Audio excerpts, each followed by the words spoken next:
नमस्कार, स्वागत है आप सभी का। खबर दोपहर देख रहे हैं आप, मैं हूं आपके साथ कृतिका। बुलेटिन की शुरुआत करते हैं। त्रिपुरा दौरे पर सीएम योगी आदित्यनाथ इस वक्त हैं। आपको बता दें कि मुख्यमंत्री योगी आदित्यनाथ ने विजय संकल्प रैली को संबोधित किया।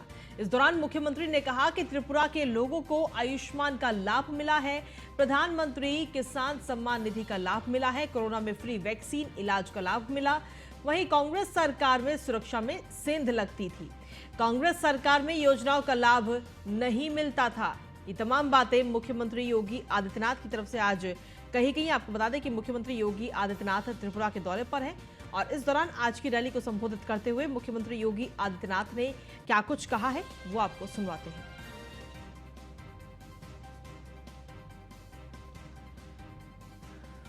सरकार ने कार्य किया है और डबल इंजन सरकार के प्रतिनिधि के रूप में इस विधानसभा क्षेत्र में श्री सुधांशु दास ने हर गांव, हर गरीब, हर किसान, हर नौजवान, हर महिला के सम्मान के लिए कार्य किया है। बिना भेदभाव की योजनाओं का लाभ हर एक तबके को पहुंचाने का कार्य किया है। आज उसका परिणाम भी यहां पर उस रूप में देखने को मिल रहा है और आपकी उपस्थिति इस बात को प्रदर्शित करती है। मैं इस अवसर पर आप सबसे यही अपील करूंगा कि भाइयों बहनों, देश की सुरक्षा केवल भाजपा कर सकती है, प्रधानमंत्री मोदी जी कर सकते हैं। आपने देखा होगा जब म्यांमार से घुसपैठ करने का प्रयास होता है तो फिर भारत भी चूकता नहीं है, सर्जिकल स्ट्राइक के माध्यम से घुस करके उन कैंपों के अंदर हमला करती है जो भारत की सुरक्षा में सेंध लगाती है, भारत के नागरिकों की सुरक्षा में सेंध लगाती है। आज भारत के अंदर कोई हिंसा नहीं कर सकता। शांतिपूर्ण तरीके से हमारे पूर्वोत्तर के राज्य विकास की एक नई यात्रा के साथ आगे बढ़ रहे हैं। जितने भी हमारे धर्मगुरु हैं, पूज्य संत हैं, इन सबसे मेरी अपील होगी, गांव गांव में जाइए, अलग जगाइए। आपकी स्थिति तो मुंह में जीव की तरह, जीवा की तरह है। तीन ओर से त्रिपुरा बांग्लादेश से घिरा है, उसके बीच में आपको धर्म जागरण का काम करना है और आप लोग जिस मजबूती के साथ कार्य कर रहे हैं, डबल इंजन सरकार आपके साथ में है। आप अपना आशीर्वाद डबल इंजन सरकार के साथ दीजिए। डबल इंजन सरकार आपके साथ मिलकर के, आपके सानिध्य के साथ मिलकर के त्रिपुरा की खुशहाली के लिए, त्रिपुरा के नौजवानों के नौकरी और रोजगार के लिए, त्रिपुरा के किसानों को फिर से समृद्ध बनाने के लिए, कि त्रिपुरा की माता और बहनों के सम्मान के लिए, त्रिपुरा के प्रत्येक नागरिक के उत्थान के लिए जिस मजबूती के साथ कार्य कर रही है, ये और तीव्र गति से, अब मीटर गेज नहीं, अभी तो 5 वर्ष सीपीएम और कांग्रेस के कुशासन से मुक्ति देकर के एक राह दिखाने का काम हुआ था, उससे निकालने का काम हुआ था। अब अगले 5 वर्ष अब मीटर गेज नहीं, अब बुलेट स्पीड की तरह से ट्रेन विकास की आपके त्रिपुरा के अंदर चलने वाली है। भाजपा को कमल चुनाव चिन्ह पर वोट देकर के फिर से फटिकराय विधानसभा क्षेत्र में श्री सुधांशु दास को भारी बहुमत से विजयी बना करके आप त्रिपुरा विधानसभा में, अगरतला में भेजने का कार्य करें। आप सब श्री सुधांशु दास को कमल चुनाव चिन्ह पर वोट देने के समर्थक हैं सभी लोग। और चलिए खबर दोपहर में अब अगली खबर का रुख करते हैं। लखनऊ से, जहां पर बख्शी तालाब के पास सड़क हादसा हो गया। नेपाल से लखनऊ आ रही डग्गा मार बस हादसे का शिकार हो गई। हादसे में 30 से ज्यादा लोग घायल हो गए। सभी घायलों को अस्पताल में भर्ती कराया गया, जहां पर उनका इलाज चल रहा है। लखनऊ में बीकेटी इलाके की ये घटना बताई जा रही है। ये तस्वीरें इस वक्त आपको दिखा रहे हैं जब ये हादसा हुआ।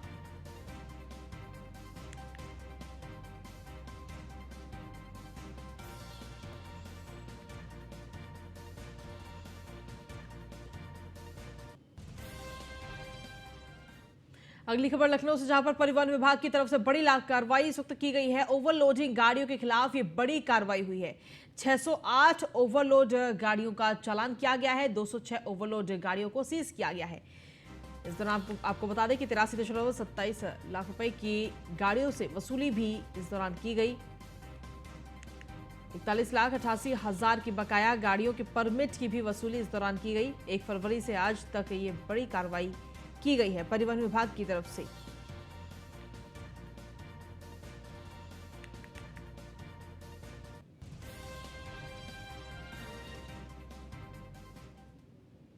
सड़कों पर आए दिन दुर्घटनाएं हो रही हैं, तो वहीं नोएडा की सड़कों पर भी अवैध रूप से बसें चलती हैं, जिसको लेकर आरटीओ अधिकारी डॉक्टर सिया राम वर्मा का कहना है कि लगातार बसों का चालान भी किया जा रहा है।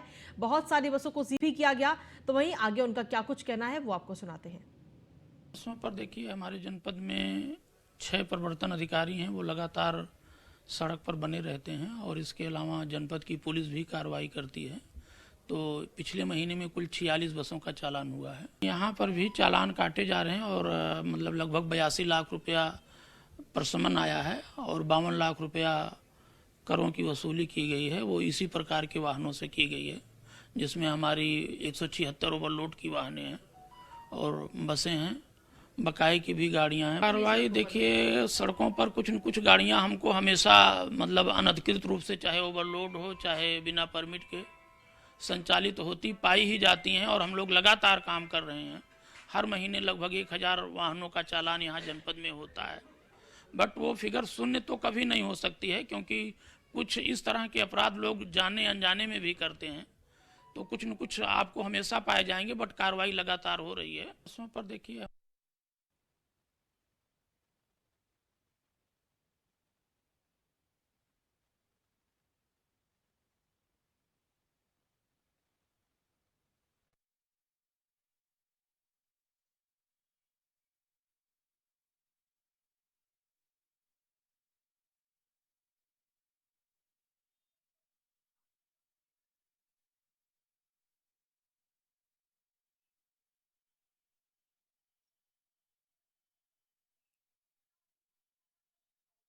तो आपको बता दें कि जग्गामार वाहनों पर प्रशासन इस वक्त कहीं ना कहीं सख्त होता नजर आया है। पूरे उत्तर प्रदेश में जिस तरीके से हादसों में लगातार बढ़ोतरी हो रही है, उसको ध्यान में रखते हुए ये बड़ी कार्रवाई इस वक्त की गई। फिर चाहे बात लखनऊ की हो, नोएडा की हो या फिर अन्य जगहों की हो, क्योंकि जो बसें हैं उनके जो चालान इस वक्त किए जा रहे हैं जो बिना परमिशन के चल रही हैं, और कई सारे जो कागज उनके पूरे नहीं होते, पॉल्यूशन नहीं होता है कई सारी बसों का।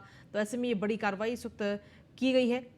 लगातार जिस तरीके से हादसे देखने को मिलते हैं, उन तमाम चीज़ों को लेकर ये बड़ी कार्रवाई इस वक्त आरटीओ की तरफ से भी की जा रही है।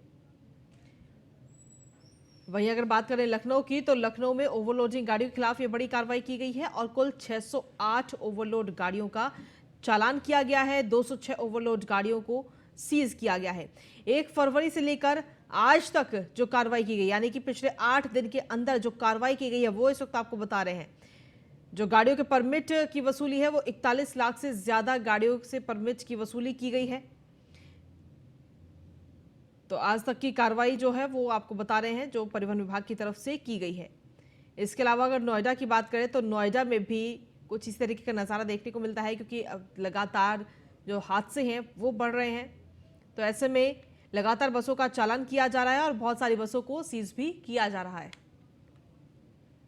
हमारे साथ में हमारे संवाददाता इस वक्त अलग अलग जगह से जुड़ गए हैं। सबसे पहले उन्हीं के पास चलते हैं। नोएडा से हमारे संवाददाता प्रिया राणा इस वक्त जुड़ रही हैं। लखनऊ से संदीप मिश्रा हमारे साथ जुड़ रहे हैं। साथ ही जितेंद्र गौतम गाजियाबाद से हमारे साथ जुड़ रहे हैं। प्रिया, सबसे पहले आपके पास आना चाहेंगे। नोएडा की अगर बात करें, तो नोएडा में कहा जा रहा है कि लगातार बसों के चालान किए जा रहे हैं और बसों को सीज भी किया जा रहा है। क्या कुछ अपडेट्स हैं आपके पास में? देखिए, जो है 1000 चालान जो है 1 महीने में लगभग किए जाते हैं। लेकिन देखिए, इस वक्त हम नोएडा सेक्टर 37 पर ही मौजूद हैं, जहां पर सबसे ज्यादा अवैध रूप से बसें चलती हुई नजर आती है। अगर कोई वारदात हो जाती है, अभी हाल फिलहाल में ही कुछ दिन पहले एक वारदात हुई थी, जहां से जग्गामार बस में ही एक लड़की बैठ कर चली थी। तो देखिए, ना तो इनका परमिट पास है, बहुत सारी बसें हैं। आप पीछे की तस्वीरों में भी स्थिति का इस वक्त देख रही होंगी। हालांकि अभी दोपहर का समय है, आप पीछे की तस्वीरों में अगर देखेंगी तो ये बड़ी सब जग्गामार बसें हैं जो अवैध रूप से यहाँ से चलती हुई नजर आती है। और लगातार देखिए, किसी का बड़े हादसे भी हो जाते हैं। अधिकारियों से अगर बात की जाती है, तो अधिकारी कहते हैं कि चालान किए जा रहे हैं, कार्रवाई की जा रही है, लेकिन जमीनी स्तर पर देखने के लिए ऐसा कुछ नहीं मिलता है। क्योंकि देखिए, लगातार जो कार्रवाई की बात की जाती है वो सिर्फ कागजों में ही नजर आती है, सड़कों पर नहीं आती। हालांकि अभी हमने इससे पहले अधिकारी से बात की, उन्होंने कहा हर महीने में 1000 चालान काटे जा रहे हैं, लेकिन इसके बाद भी ये बसें कहाँ से संचालित होती हैं, कौन इनको इनका परमिट पास करता है, कौन पॉल्यूशन, कौन इन्हें एनओसी देता है, ये समझने वाली बात है। क्योंकि देखिए लगातार कार्रवाई के बाद भी इस तरीके की बसें जो है लगातार चलती हुई नोएडा में अलग अलग जगह पर नजर आती है। वही अधिकारी कह रहे हैं कि मंत्री जी के निर्देशन में लगातार कार्रवाई चल रही है, लगातार चालान किए जा रहे हैं। पिछले 1 महीने में लाखों रुपए के चालान किए गए हैं। बावजूद उसके सड़कें देखिए, यहाँ सड़कों पर आपको बसें नजर आ रही होंगी। उनका कहना है कि लगातार कार्रवाई की जाती है, लेकिन जो अपराध है इनका ये शून्य नहीं हो सकता। तो देखिए अगर कड़ी कार्रवाई की जाए तो शून्य जरूर हो सकता है। क्योंकि देखिए अगर ये बसें चल रही है, पीछे अभी भी तस्वीरों में नजर आ रही है, तो आखिर इतनी हिम्मत कैसे हो जाती है? क्योंकि देखिए ये वही बसें हैं जिनके परमिट पास नहीं है और सुबह से ये शुरू होती है और रात तक ही दर्जाबार बसें यहाँ पर चलती है। और अधिकारी कह रहे हैं कि लगातार कार्रवाई होती है, लेकिन जमीनी स्तर पर ऐसा कुछ देखने के लिए नहीं मिलता है। जी कृतिका। चलिए, ये तो खैर देखना होगा कि जमीनी स्तर पर जो कार्रवाइयां की जा रही है उसका सीधा असर जमीनी स्तर पर कब पड़ेगा। ठीक है प्रिया, आपके पास वापस आएंगे। हमारे साथ में गाजियाबाद से हमारे संवाददाता जितेंद्र गौतम भी लगातार बने हुए हैं। जितेंद्र, गाजियाबाद में क्या कुछ हालात, आरटीओ की तरफ से क्या कुछ कार्रवाई की गई है गाजियाबाद के अंदर?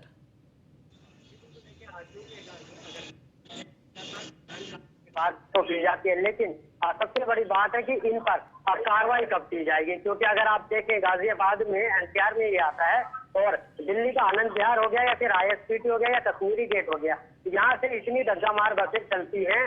अगर उन पर वहीं से अगर नकेल कर दी जाए तो आपको गाजियाबाद से होते हुए मुरादाबाद, बरेली, पीलीभीत, हल्द्वानी, लखनऊ, तमाम ऐसी जगह पर जो बसें जाती है वो आपको नहीं देखने को मिलेंगी। लेकिन कहा जाता है कि जिस तरह की कार्रवाई होती है वो नाकाफी होती है, जिसके चलते जहाँ एक और लोगों की जान खतरे में होती है तो वहीं दूसरी ओर एक भारी मात्रा में राजस्व का नुकसान जो है वो भी उठाना पड़ता है सरकार को। इस तरह की चीजें यहाँ देखने को मिलती है। और इन दोनों चीज से सबसे बड़ी बात जो अलग सामने आती है वो ये आती है कि इन लोगों का जो व्यवहार होता है वो जो इनके यात्री होते हैं उनके प्रति भी काफी बेकार देखने को मिलता है, जिससे कहीं ना कहीं इनकी लोगों की शिकायतें लगातार देखने को मिलती है। लेकिन इसके बावजूद भी असर ये है, कहा जा सकता है कि डग्गामार बसें जो होती हैं वो पूरी एक तरह से गैंग की तरह से संचालित होती है और लगातार अलग अलग जगह पर ये चलती दिखाई देती है। जी चलिए ठीक है, हमारे साथ में लखनऊ से हमारे संवाददाता संदीप मिश्रा भी बने हुए हैं। संदीप, देखिए लखनऊ में भी कई सारे हादसों की खबर हमें लगातार मिलती है, जिसमें सबसे ज्यादा जो हादसे हैं वो बसों की वजह से हो रहे हैं। तो ऐसे में लखनऊ में भी बड़ी कार्रवाई की गई है। 1 तारीख से लेकर अभी तक जो अभियान चलाया गया परिवहन विभाग की तरफ से, उसमें बड़ी कार्रवाई की गई है और लाखों रुपए का जो वसूली है वो की गई है चालान के नाम पे और साथ ही परमिट को लेकर के। देखिए बिल्कुल निश्चित तौर पे अगर हम बात करते हैं परिवहन विभाग की, तो परिवहन विभाग ने बड़ी कार्रवाई जरूर की है, लेकिन जमीन पे वो हकीकत दिख नहीं रही है।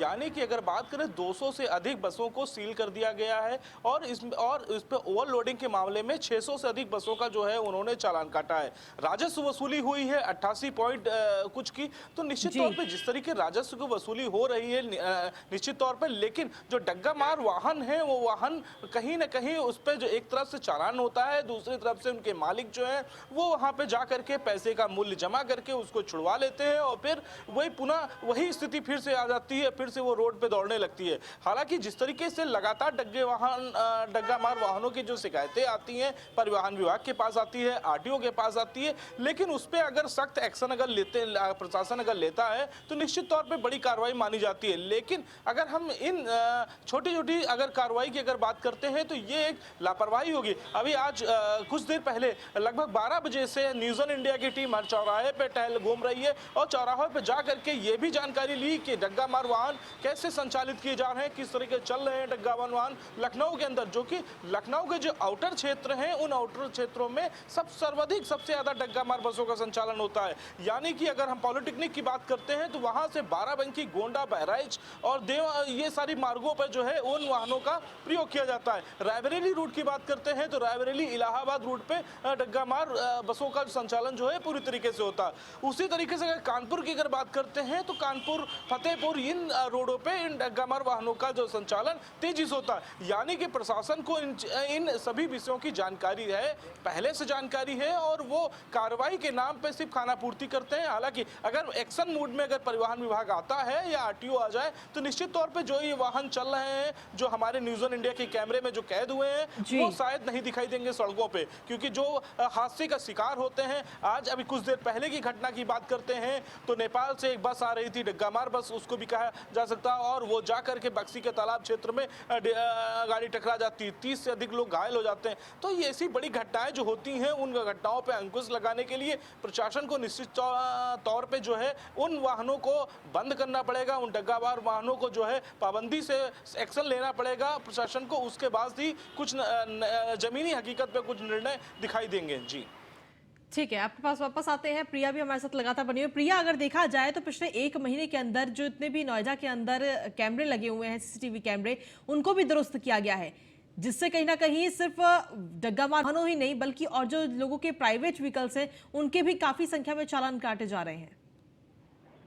जी बिल्कुल, देखिए कृतिका, अगर हम बात करें तो देखिए परिवहन विभाग की या ट्रैफिक पुलिस की तो लगातार देखिए वो अपनी कार्रवाई करती हुई नजर आ रही है। चाहे हम बात करें गाड़ियों की तो देखिए लगातार हर चौराहे पर सीसीटीवी कैमरे भी लगे हुए हैं, लेकिन देखिए ऐसा नहीं है कि कागज जो अधूरे नजर आते हैं वो बसों के आते हैं, डग्गामार बसों के ही नजर आ रहे हैं। और देखिए पुलिस के द्वारा लगातार वो कार्रवाई भी की जा रही है। जो गाड़ी 10 और 15 साल पुरानी हो गई है, जैसे कि बात करें पेट्रोल की तो वो 15 साल पुरानी और डीजल की 10 साल पुरानी गाड़ियों को भी देखिए सीज किया गया है, लगातार कार्रवाई की जा रही है। लेकिन सबसे ज्यादा जो परेशानी है यहाँ पर जो जनता को उतरी है वो डग्गामार बसों की है, जिसकी आप उसी की तस्वीरों में भी इस वक्त देख रही होगी कि लगातार 37 से इस तरीके की बस संचालित होती है। और यहाँ से देखिए आगरा की बात करें, अलीगढ़ की बात करें, बागपत की बात करें तो लगातार यहाँ से बसें जाती हैं और बहुत ज्यादा रश जो है यहाँ पर जनता का देखने के लिए मिलता है। और लगातार देखिए बहुत सारे कृतिका हादसे होते हैं, उसके बावजूद भी संज्ञान लिया जाता है, लेकिन वो देखिए संज्ञान लिया जाता है, जैसे हमारे सहयोगी ने कहा कि चालान कर दिया जाता है, चालान कोर्ट में जाते हैं, लोग भरते हैं, आरटीओ ऑफिस में जाते हैं, भरते हैं और अपने वाहन को दोबारा वो छुड़वा कर लाते हैं, तो दोबारा वो सड़कों पर चलने लगते हैं। तो देखिए कोई कार्रवाई इस तरीके से नजर नहीं आती, क्योंकि लोगों के मन में डर और खौफ नहीं है। तभी देखिए लगातार इसकी हमने पड़ताल भी की, जगह जगह पर हम घूमे हैं। पीछे की तस्वीरों में स्थिति का आप देख रही होंगी तो ये डग्गामार बसें ही यहाँ पर खड़ी हैं और देखिए सभी डग्गामार बसों का टाइम भी है। तो क्या अधिकारियों के संज्ञान में नहीं आता? क्योंकि जितनी भी ये बसें खड़ी है ना तो उनके पास परमिट इनके पूरे पास है, पॉल्यूशन नहीं है। देखिए अंधाधुंध सवारियों को ये बसों में बिठाते हैं, जिसकी वजह से ओवरलोड होने की वजह से देखिए एक्सप्रेस वे पर लगातार हादसे होते हुए भी नजर आते हैं। तो अब देखना होगा कि प्रशासन जो कह रहा है कि हर महीने में 1000 लगभग चालान किए जाते हैं, तो क्या आगे भी कार्रवाई इस तरीके की जारी रहेगी? क्योंकि देखिए सीज करने के बाद कोई बड़ी सजा इन्हें मिले, तभी कोई बदलाव नियम में किए जाए, तभी ये देखिए सुधार यहाँ पर हो सकता है। क्योंकि सबसे ज्यादा जो बसें संचालित की जाती है वो नोएडा सेक्टर 37 से ही चलती है। यहाँ पर देखिए बहुत ज्यादा रश होता है, भीड़ होती है, लगातार देखिए खबर भी की जाती है। अधिकारी कहते हैं कि कार्रवाई की जा रही है, लेकिन जमीनी स्तर पर ऐसा देखने के लिए नहीं मिलता। क्योंकि देखिए आंख मूंदने वाली बात किसी का नहीं है। आप पीछे की तस्वीरों में देखेंगे तो लगातार यहाँ से बसें संचालित होती है। क्यों नहीं इनकी चेकिंग की जाती? क्यों नहीं इन पर गाज फिरती? क्यों अधिकारी आंखें मूंद कर बैठ जाते हैं? आखिर कब मिलेगी इन पर गाज और कब देखिए पूरे कागज होंगे, तब कार्रवाई होगी? अपनी किसी का देखना होगा। जी प्रिया। ठीक है प्रिया, आपके पास वापस आएंगे। जितेंद्र भी लगातार बने हुए गाजियाबाद से। जितेंद्र, देखिए ये सबसे बड़ी समस्या है कि कार्रवाई तो की जा रही है लेकिन जमीनी स्तर पर कुछ उसका खास असर हमें देखने को नहीं मिल रहा है। और खासतौर पर अगर देखा जाए तो जो प्राइवेट व्हीकल्स हैं या जो कमर्शियल व्हीकल्स हैं उन पर ऑनलाइन चालान तो भेजे जाते हैं, लेकिन इस बात की गारंटी कौन लेगा कि वो चालान समय से पे भी किए जा रहे हैं, समय से जमा हो रहे हैं चालान?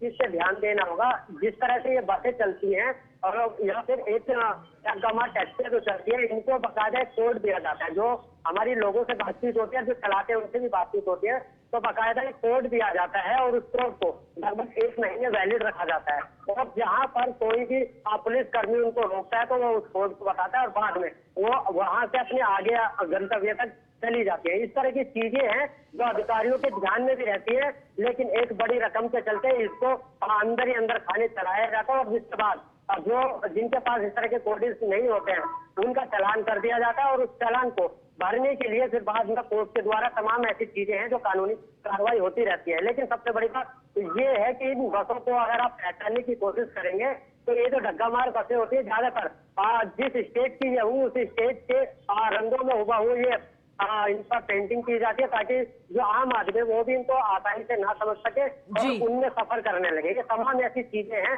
जिसको आम जनता को भी ध्यान देना। और दूसरी, अगर अधिकारियों की बात करें तो बड़े बड़े अधिकारी भी इन बसों के बारे में जानते हैं, क्योंकि जितनी जानकारियां लगातार उनको मिलती हैं पोर्टल के बहाने या फिर उनकी जो वेबसाइट पर जो शिकायत पेटी होती है उनके बहाने मिलती है, सारी जानकारियां होती है। लेकिन जो कार्रवाई होती है वो सिर्फ एक कार्रवाई नाम के लिए की जाती है, और जिसका असर आप लोगों को, हर लोगों को आसानी से सड़कों पर ये बसें दोबारा चलती हुई दिखाई दे जाती है। जी ठीक है। संदीप, क्या ऐसा मुमकिन है कि सिर्फ लखनऊ नहीं बल्कि पूरे उत्तर प्रदेश के अंदर कुछ ऐसा अभियान चलाया जाए जिससे कि इस तरीके के वाहनों के खिलाफ जल्द से जल्द कार्रवाई हो और साथ ही जमीनी स्तर पर उसका असर भी देखने को मिले? क्या ऐसा हो सकता है? बिल्कुल, देखिए, उत्तर प्रदेश की योगी सरकार पार्ट 2 जब बनी थी और उसके बाद से परिवहन मंत्री नियुक्त हुए थे दयाशंकर सिंह, उन्होंने जैसे ही अपना पदभार ग्रहण किया था उसी समय की अगर बात की जाए तो उन्होंने एक प्रेस कॉन्फ्रेंस की थी। उस प्रेस कॉन्फ्रेंस में सबसे पहला सवाल जो पूछा गया था वो डग्गा मार बसों और डग्गा मार वाहनों के लिए ही और ओवरलोडिंग के लिए ही पूछा गया था। उन सवाल में उन्होंने साफ तौर पर कहा था सबसे पहले पूरे उत्तर प्रदेश में ऐसे अभियान को चलाया जाएगा और हर चौराहे पे कैमरे लगाए जाएंगे। अगर ओवरलोडिंग वाहन अगर वहां से गुजरते हैं तो उन पे कार्रवाई की जाएगी। इसके साथ ही साथ में वहां जो चौराहों पे जो पुलिस व्यवस्था मौजूद रहेगी वो उनको गाड़ियों को रोक करके अगर उनकी परमिट नहीं है, उनके पास पेपर नहीं है तो उन वाहनों को सील भी किया जाएगा। हालांकि वो सारे जो बातें कही गई थी वो जमीनी हकीकत पे नजर नहीं आ रही, लेकिन अगर ऐसा होता है तो बहुत अच्छा होता है कि अगर पूरे उत्तर प्रदेश में इस तरीके से कोई अगर बड़ा अभियान चलाया जाए और अभियान चलाने के बाद से जो है इन ओवरलोडिंग वाहनों को रोका जाए। इसके साथ साथ में जो जिनके पास परमिट नहीं है उन परमिट ना होने के कारण उन गाड़ियों का चालान करना चाहिए। और इसके साथ साथ में जो वाहन ओवरलोडिंग करते हैं या डग्गा मार बसों का संचालन करते हैं और जो पूरा गिरोह बना के चल रहे हैं उन पे कार्रवाई करनी चाहिए, उन बसों को सील करना चाहिए, उन बसों को रोड पे दोबारा आने की अनुमति न दिया जाना चाहिए। यानी कि वो अगर कोर्ट का भी रास्ता अपनाते हैं तो उन वाहनों को छोड़ा ना जाए। तो ऐसे में जब जिस तरीके से इस गिरोह का पर्दाफाश नहीं होता है तो निश्चित तौर तब से ये तक डग्गा मार वाहनों का संचालन उसी हिसाब से चलता रहेगा और उसी कड़ी में पुनः होता रहेगा, जहां एक तरफ प्रशासन जो है कार्रवाई करेगा तो दूसरी तरफ जो है डग्गा मार बस संचालक जो है उसको पुनः छुड़ा करके फिर से उन्हीं रोडों पे इन्हीं टैक्सों के साथ में फिर से चलाना शुरू कर दिया जाएगा। लेकिन इस पर रोक लगाने के लिए प्रशासन को कुछ बड़े कदम जरूर उठाने चाहिए, जिससे कि आज उत्तर प्रदेश में हर जगह पे जो है डग्गा मार वाहन बसों का संचालन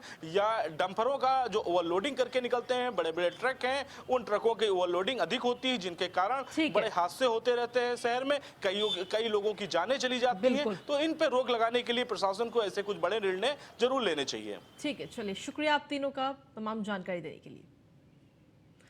और इसी के साथ चलिए अब बुलेटिन में आगे बढ़ेंगे और बात करेंगे अब आगरा की, जहां पर इलाज के दौरान युवक की मौत हो गई। गुस्साए परिजनों ने अस्पताल में हंगामा किया और इलाज में लापरवाही का भी आरोप परिजनों की तरफ से लगाया गया है। ऑपरेशन के समय ही हो चुकी थी युवक की मौत, ऐसा कहना है परिजनों का। वहीं अस्पताल प्रबंधन पर गुमराह करने का आरोप इस वक्त परिजन लगाते हुए नजर आ रहे हैं। पेट की दर्द के बाद किया था अस्पताल में भर्ती। रकाबगंज थाने के SR अस्पताल का ये पूरा मामला इस वक्त सामने आया है।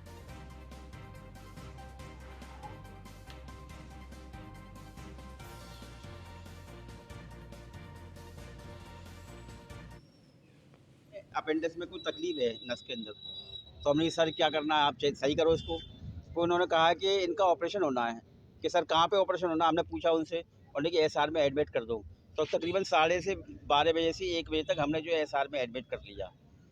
तकरीबन उन्होंने कहा कि हमने पूछा सर ऑपरेशन क्या बजे करोगे, उन्होंने कहा 7 बजे करेंगे। तो हम 7 बजे तकरीबन, जब से बच्चा एडमिट था हम यहीं मौजूद थे। ब्लड की जांच हुई है और सारा मतलब जांच करा दी, ब्लड वगैरह, अल्ट्रासाउंड, CT स्कैन, सारी चीज़ हमने करा दी जैसा डॉक्टर साहब ने कहा। मतलब उसके बाद में जो है फिर 7 बजे हम यही बैठे हुए थे, हम बच्चे से बातचीत कर रहे थे। बच्चा अपना मोबाइल से भी खेल रहा था, बिल्कुल ठीक ठाक था। उनके वालिद ने कहा, हमने कहा कि बेटा तू जरा खान पीन में ध्यान दो, पेट में तेरी तकलीफ हो गई। तो उनके वालिद ने कहा कि बेटा खान पीन में ध्यान नहीं दिया, इसलिए तेरे लापरवाह हो गई। तो पौने 8 बजे जो है ऑपरेशन के लिए डॉक्टर साहब लेके, डॉक्टर फुसनानी और बेहोशी का जो इंजेक्शन लगाने वाले डॉक्टर जहांगीर अलवी थे। में अपेंडिक्स में कुछ तो परिजनों की तरफ से अस्पताल प्रशासन पर ये आरोप लगाए गए हैं और ऑपरेशन के समय ही युवक की मौत हो चुकी थी, ऐसा कहना है परिजनों का।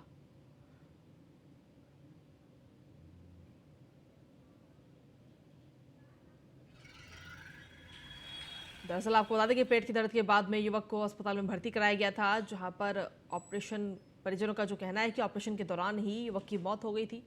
फिलहाल इलाज के दौरान युवक की जब मौत हुई तो परिजनों में काफी गुस्सा है। गुस्सा परिजनों ने अस्पताल में हंगामा किया है, पुलिस भी वहां मौके पर पहुंची।